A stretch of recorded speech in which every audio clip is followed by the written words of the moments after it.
তুই কি বল আমরাই তো খেয়ে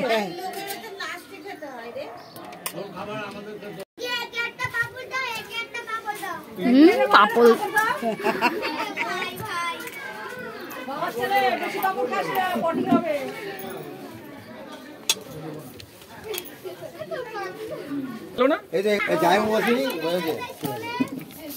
রাহুল কি গো কেমন আছো? আরেকজন তারা বাবা কতগুলো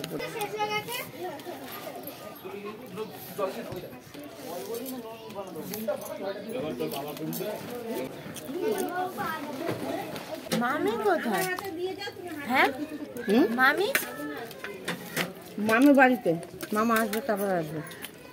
মামার ডে ডিউটি।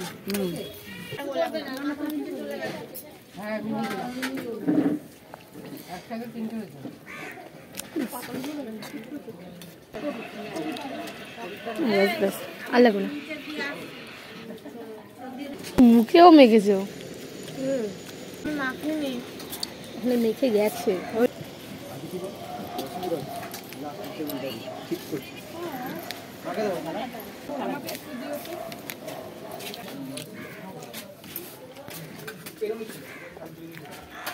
খাওয়া দাওয়ার পরে আমরা রুমে চলে গেছিলাম। রুমে গিয়ে আমি একটু শুয়ে পড়েছিলাম, তো তারপরে আর স্কিপ নেওয়া হয়নি তোমাদের সাথে। তো যেহেতু শরীরটা খুবই খারাপ লাগছিল, তো দেখা হচ্ছে নেক্সট ব্লগে। ততক্ষণে টাটা।